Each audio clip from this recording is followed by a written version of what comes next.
yang lagi ngetren katanya nih Gus. Jadi sekarang ada katanya haya ala jihad. Oh, provokator ini. Nah ini pertanyaannya dari Mas Faris Sidoarjo. Bagaimana kriteria batasan sehingga dikatakan pemberontak pada pemerintah yang sah atau buhot? Dan kemudian bagaimana menyikapi kejadian yang lagi ngetren viral tentang adzan ajakan jihad? Apakah itu ada tuntutan dari Nabi atau tidak, atau termasuk bid'ah? Oh. Nah, berat. Enggak, biasa aja kan. Enggak, ini kalau notaris bakas ini aneh. Pertanyaan umum ini. Enggak, sebetulnya semua orang tahu kok apa adzan itu ya dengan kalimah-kalimah yang sudah seperti itu riwayatnya dari Rasulullah Shallallahu Alaihi Wasallam. Dan kita masalah jihad juga ngerti lah. Dulu bangsa kita ini dijajah Belanda ya mereka otomatis jihad. Dulu Mbah Hasyim ya bikin resolusi jihad. Semua itu kan muqtadul hal sesuai konteks. Nah, kalau dalam keadaan damai juga orang ya nggak suka jihad ya karena ya saya pernah baca di beberapa kitab kewajiban jihad itu penting. Andai kan dulu tidak diwajibkan jihad ketika kita dijajah Belanda sama Jepang, itu juga bingung. Andai kan Islam tidak punya ajaran apa? Jihad itu.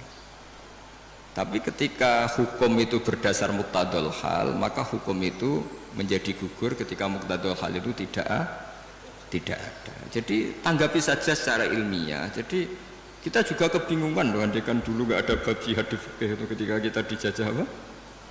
Belanda. Coba ketika kita dijajah Belanda, dijajah Jepang, terus ajarannya mau kasih sayang tok. Monggo. Pek, monggo pendet mawon. Andai kan dulu nggak ada ajaran jihad kan ketika Belanda jajah di Tegal di mana? Nggih monggo pendet mawon. Kan ajarannya wong tua aku dhisik kan ngalah. Ikhlas. Tapi barokahnya ada apa? Ajaran apa? Jihad. Kita bisa melawan Belanda dan merasa jihad fisabilillah. Tapi di mana-mana jihad itu ya ada konteksnya. Nah, dulu kenapa Rasulullah tegas ya? Karena memang harus tegas. Rasulullah jelas benarnya, musuhnya jelas salahnya. Di zaman akhir itu tidak segampang itu.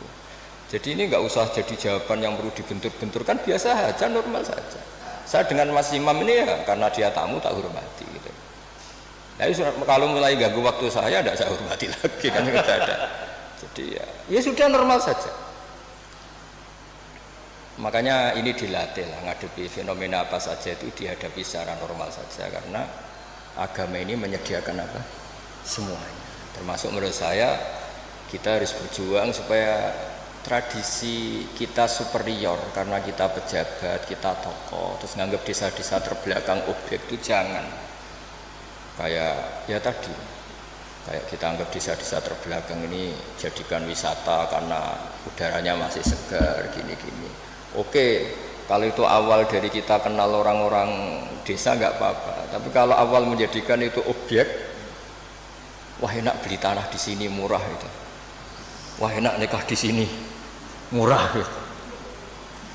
Paling dipakani sak ngene wis gelem itu kan terus. Jadi intinya itu ya seperti itulah. Saya mohon semohon-mohonnya agama ini datang dengan nggak suka naman, nggak suka adu-adu. Jadi yang tukang adu-adu ya harus tobat, itu ancamannya berat. Termasuk adu-adu itu yang menyampaikan kalam ini, omongan ini untuk benturkan ini, sudahlah. Kamu bayangkan ketemu Allah itu berani tanggung jawab apa enggak? Kita semua maksudnya. Sehingga jangan pula yang suka Islam rahmatan alamin terus nggak ngomong bab jihad aja, jangan juga. Dulu kita tidak bisa bayangkan ketika ada Belanda, ada Jepang, andekan orang Islam nggak disangoni kewajiban apa? Jihad. Tapi semua itu ya ada muqtadul halnya, ada konteksnya, terus ada ya ini normal saja. Jadi sebetulnya nggak perlu dijawab karena ini urusan notaris, tapi ini hukum normal buat tidak ada. Jadi kalau yang menentang saya tentang semua kitab yang ada di fikih itu memang ya jawabannya seperti itu. Yang jelas itu ya sudah ya. Kita ingin rohama bainahum, ingin saling mencintai, saling melengkapi, saling menghormati, dan semua kita doakan apa humahdina fiman terus sampai apa dan seterusnya Dan selalu guru-guru kita, Mbah Mun, bapak saya itu kalau setiap ketemu orang, ketemu kelompok tertentu itu mesti doanya Allahumma alif baina qulubina wa aslih dzata bainina, supaya kita itu baik-baik saja. Karena menyatukan hati itu ya tidak gampang. Rasulullah yang kekasihnya saja dingendikani pangeran, aku sendiri Muhammad yang menyatukan hati antara Aus dan Khazraj. Lau anfaqta ma fil ardi jami'an ma allafta baina qulubihim walakinnallaha allafa bainahum. Jadi kalau ingin Indonesia damai, semua wali maupun tidak wali, apalagi yang jabat ini harus berdoa. Yang bisa mendamaikan itu hanya kersane Allah. Kita tidak bisa. Bupati, wakil bupati, roto-roto ya seangkatan, bariku ya tarung. Itu sudah sunnatullah. Jadi artinya makanya diantara sifatnya Nabi di beberapa kitab dulu itu apa? Mengumpulkan api dan salju. Ketika Ka'bul Akhbar dan banyak peneliti Taurat itu ngerti Nabi punya sahabat yang bernama Abu Bakar yang dingin sekali, dan punya sahabat Umar, itu yang dimaksud. Jadi mengelola itu, mengelola hatinya orang itu. Apalagi ngelola 2 istri atau 3 istri dari zaman itu susahnya. Ilmu tersendiri. Iya itu kan, ya ilmunya dapat.